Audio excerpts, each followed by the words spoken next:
बिस्मिल्लाहिर्रहमानिर्रहीम। अस्सलाम वालेकुम।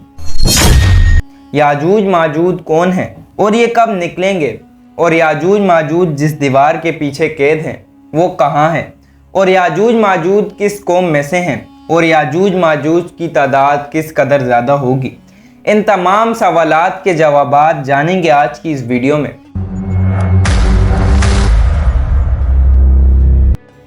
अल्लाह ने हर कौम को आजमाइश या तो फितने में हमेशा मुब्तला किया है, जिसकी खबर पैगंबरों ने अपनी अपनी उम्मतों को दी है। उम्मत मुहम्मदिया के लिए एक बड़ी आजमाइश व वहशी और दरिंदा सिफत कौम की हुरूज की शक्ल में लिख दी गई है। आखिरी नबी हज़रत मोहम्मद सल्लल्लाहु अलैहि वसल्लम ने हदीस मुबारका में इस फितने की खबर नहायत ही वजाहत के साथ दी है। इस वहशी कौम का नाम याजूज माजूज है। ये वो कौम है जिसकी पेश गोई ना सिर्फ नबी सल्लल्लाहु अलैहि वसल्लम ने की, बल्कि तौरात व इंजील में भी इस कौम का जिक्र मिलता है। दरअसल याजूज माजूज हज़रत नूह अलैहिस्सलाम के तीसरे बेटे याफिस की औलाद में से हैं। ये लोग शुमाली मशरिकी एशिया में ज़िंदगी बसर किया करते थे और अपने इर्द गिर्द के इलाकों पर हमेशा वहशाना हमला किया करते थे। इनकी आबादी चीन से मगरिब में तुर्किस्तान तक फैली हुई थी। रिवायतों में आता है कि याजूज माजूज नबी आदम में से हैं और अगर इन्हें पूरी दुनिया में छोड़ दिया जाए तो तबाही मचा देंगे। इनमें से हर कोई आदमी इस वक्त तक नहीं मरता जब तक अपनी 1000 या इससे ज़्यादा औलादें ना देख लें।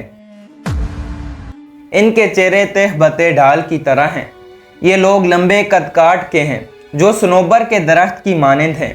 इनमें सबसे लंबा शख्स 3 बालिश तक का होता है।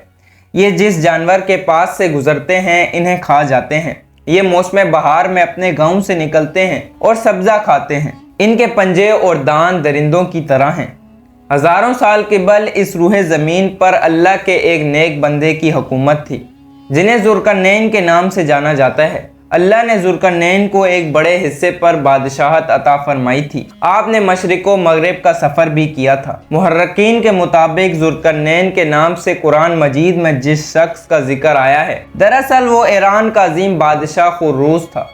जब हज़रत ज़ुल्करनैन ने शुमाल का सफ़र किया तो आपका गुज़र मशरिकी तुर्किस्तान के इलाके से हुआ। यह इलाका 2 अजीम पहाड़ के बीच आबाद था और पहाड़ के इस पार याजूज माजूज रहा करते थे। इन लोगों ने ज़ुल्करनैन से याजूज माजूज के फितने की शिकायत की और कहा कि ये कौम बार बार इन इलाकों में हमला करके फिसाद फैलाते हैं। लिहाजा हज़रत ज़ुल्करनैन ने इस सरकश कौम की यलगार से हिफाजत की खातिर इन पहाड़ों के दरमियान एक मजबूत दीवार तामीर करवाई जो लोहे और पिघले हुए तांबे से बनाई गई थी। तामीर मुकम्मल होने के बाद आपने अल्लाह का शुक्र अदा किया और लोगों को आगाह किया कि ये दीवार वक्ती तौर पर इस कौम से हिफाजत करेगी, लेकिन हर चीज़ ने फना होकर रहना है।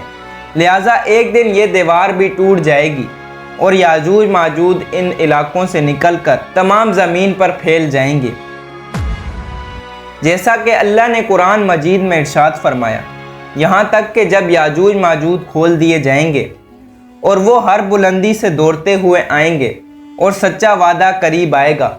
हज़रत अबू हुरैरा से रिवायत है कि हज़रत मोहम्मद सल्लल्लाहु अलैहि वसल्लम ने इरशाद फरमाया कि वो दीवार तोड़कर लोगों पर निकल आएंगे, सारा पानी पी जाएंगे, लोग किले बंद हो जाएंगे, वो भागते हुए आएंगे, इनके अगले अफराद बेरिए तिमरिया से गुजरेंगे तो इसका सारा पानी पी जाएंगे और इनके आखिरी अफराद वहाँ से गुजरेंगे तो कहेंगे कि यहाँ पर कभी पानी भी हुआ करता था, और हज़रत ईसा अलैहिस्सलाम और इनके साथी महसूर हो जाएंगे।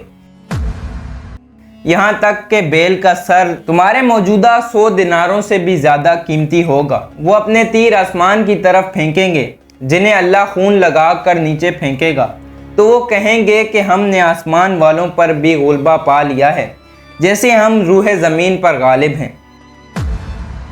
एक रिवायत में है कि बेशक याजूज माजूज दीवार तोड़ते रहते हैं।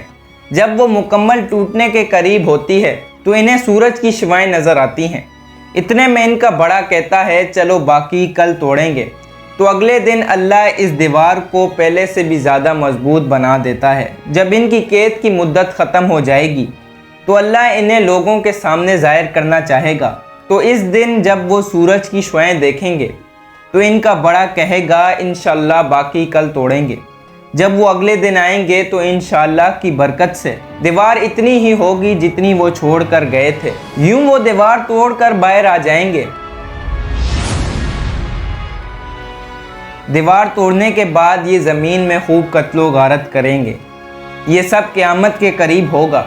حضرت عیسیٰ علیہ السلام ان کے لیے ہلاکت کی دعا فرمائیں گے تو اللہ ان کے گردنوں میں کیڑے پیدا فرمائے گا جس سے یہ فوراً مر جائیں گے۔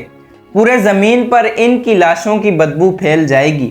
پھر اللہ ایک قسم کے پرندے کو بھیجے گا جو ان کی لاشوں کو اڑا کر جہاں اللہ چاہے گا وہاں پھینک آئیں گے۔ یوں یاجوج ماجوج کا خاتمہ ہو جائے گا۔ محرکین کے مطابق سرزمین میں دریائے خضر اور دریائے سیاہ کے درمیان ایک پہاڑ کا سلسلہ موجود ہے جو ایک دیوار کی طرح شمال اور جنوب کو ایک دوسرے سے الگ کرتا ہے۔ اس میں ایک دیوار کی طرح درہ بھی موجود ہے جو مشہور درہ داریال ہے۔ یہاں ایک قدیم تاریخی لوہے کی دیوار نظر آتی ہے۔ اس بنا پر بہت سے لوگوں کا نظریہ ہے کہ یہ دیوار ذوالقرنین ہے، جبکہ کچھ محرکین دیوار چین کو دیوار ذوالقرنین مانتے ہیں۔ یہ سب اندازے ہیں۔ دیوار ذوالقرنین کہاں ہے اس کا علم صرف اللہ کو ہے۔